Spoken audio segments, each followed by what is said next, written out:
السلام علیکم دوستو، جیسا کہ میں نے پچھلے پوسٹ میں بتایا ہے کہ ہمارے اس چینل اس پیج بتانے کا مقصد صرف اور صرف لوگوں کی آگاہی اور خود کچھ نہ کچھ سیکھنا ہے اس میں۔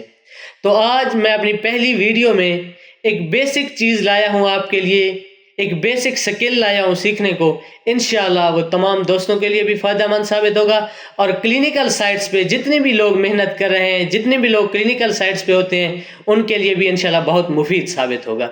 تو چلتے ہیں ہم اپنے ٹاپک کی طرف۔ میرا ٹاپک یہ ہے آج ایک مائنر سی مسٹیک جو میں نے بہت سارے کلینکل یونٹس میں دیکھا ہے، بیسک یونٹس میں دیکھا ہے، اور آج کل تو گھروں میں بھی جو لوگ یہ پرفارم کرتے ہیں، میڈیکیشن وغیرہ کرتے ہیں، ان میں بھی یہ کامن مسٹیک میں نے دیکھی ہے۔ کہنے میں تو یہ مسٹیک بہت کامن ہے، لیکن اگر آپ اس کے نقصانات جان جائیں گے تو یقین کریں آپ شاک رہ جائیں گے۔ تو میں آپ کو فرسٹ آف آل یہ مسٹیک بتانے لگا ہوں۔ جیسا کہ آج کل کوئی بھی ڈیزیز ہو جس کی پرماننٹ ٹریٹمنٹ، پرماننٹ کہنے سے مراد یہ ہے کہ 2 سے 4 دن، تو بہت سارے لوگ اپنے ایڈوانٹیج کے لیے ایسا کرتے ہیں کہ کلینکل سائٹ پہ جا کے کینولیشن کروا کے اپنے مریض کا اس کا ٹریٹمنٹ خود مزید پرماننٹ رکھنا، اس کے ٹریٹمنٹ کو آگے خود وہ بڑھانا چاہتے ہیں اپنی آسانی کے لیے۔ تو کینولیشن کروانے کے بعد جب وہ گھر جاتے ہیں تو وہ پیشنٹ کو اورل اور سبلنگوئل روٹ تو استعمال کروا لیتے ہیں، اور اس میں کوئی حرج نہیں، یہ بالکل آسان روٹ ہے۔ لیکن جب آئی وی روٹس کی بات آتی ہے تو کینولیشن تو وہ ایڈوانس سے ہو چکا ہوتا ہے پیشنٹ کا، لیکن جب کوئی انجیکشن اسے بی ڈی، او ڈی یا ٹی ڈی دینا ہو 4 سے 6 گھنٹے کے سپیس کے بعد، تو عموماً آئی وی کینولیشن کے روٹ میں، وین میں بلڈ کلاٹنگ ہوتی ہے، جسے ہم میڈیکل ٹرم میں ایمبولس بھی کہتے ہیں۔ تو اس کلاٹ کو ختم کرنے کے لیے بہت سارے لوگ کیا کرتے ہیں، یہ مائنر مسٹیک ہے، کامن مسٹیک ہے، لیکن اس کے جو نقصانات ہیں وہ بہت بڑے ہیں۔ لوگ کیا کرتے ہیں، فرسٹ آف آل وہ کوئی سرنج لیتے ہیں، اور سرنج میں نارمل سلائن یا ڈسٹل واٹر لیتے ہیں، اور جب وہ کلاٹڈ ہوتی ہے تو اس کلاٹ کو توڑنے کے لیے وہ نارمل سلائن کو سٹریٹ فارورڈ پش کرتے ہیں۔ تو سٹریٹ فارورڈ پش ہرگز نہیں کرنا۔ سٹریٹ فارورڈ پش کے بہت سارے نقصانات ہیں۔ اگر میں فرسٹ آف آل اس کے حل بتانے سے پہلے آپ کو اس کے نقصانات بتا دوں تو آپ شوق رہ جائیں گے۔ اس کے نقصانات کیا ہو سکتے ہیں؟ خدا نہ خواستہ اگر آپ نارمل سلائن کو سٹریٹ پش کر دیتے ہیں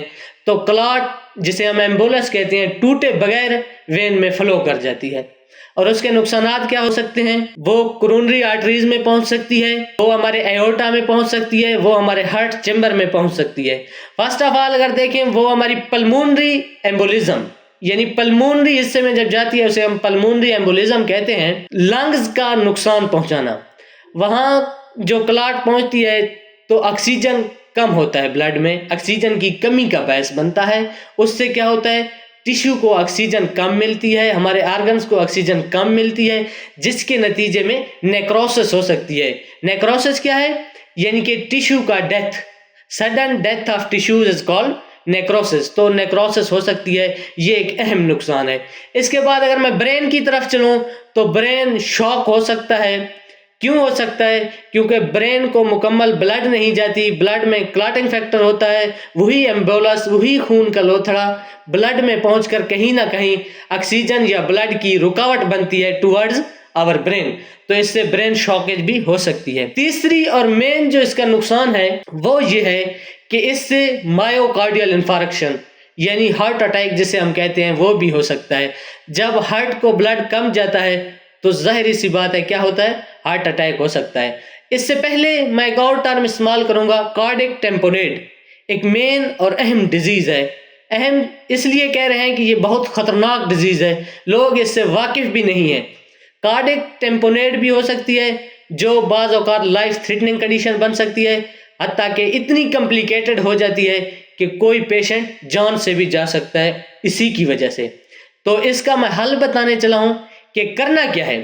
تو فرسٹ آف آل آپ نے نارمل سلائن کسی سرنج میں لینا ہے، اور سٹریٹ فارورڈ پش کرنے کی بجائے اسے آپ نے بیک پش کرنا ہے، تاکہ جو بلڈ کلاٹ بنا ہوا ہے وہ blood clot back normal saline کے اندر ڈیزالو ہو جائے۔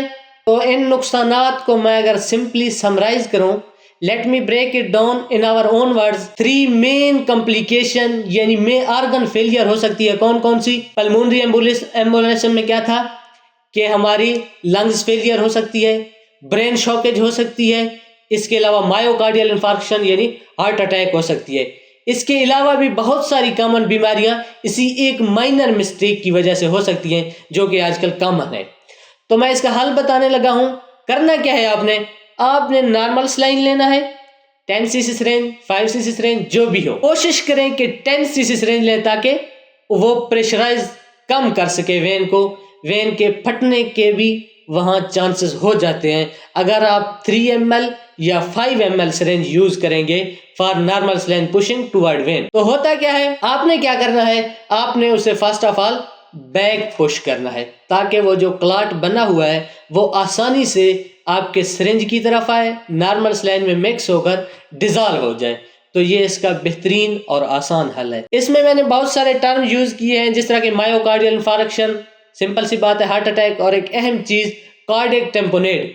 بہت سارے دوست اس بیماری سے واقف بھی ہوں گے۔ اگر کوئی دوست اس سے واقف نہیں ہے، انشاءاللہ ہماری next video is about cardiac tamponade ہوگی۔ کوئی بھی کویسچن ہو اس حوالے سے، کینولا واشنگ کے حوالے سے، جو میں نے ابھی ویڈیو میں جو کچھ بھی بتایا اس حوالے سے، تو وہ آپ کمنٹ سیکشن میں پوچھ سکتے ہیں۔ انشاءاللہ نیکسٹ ویڈیو میں اس کو آپ تک پہنچانے کی، آپ کو سمجھانے کی پوری کوشش کریں گے، اور کارڈیک ٹیمپونیٹ کا بھی انشاءاللہ نیکسٹ ویڈیو میں آپ کو بریفنگ دیں گے۔ شکریہ، اللہ حافظ۔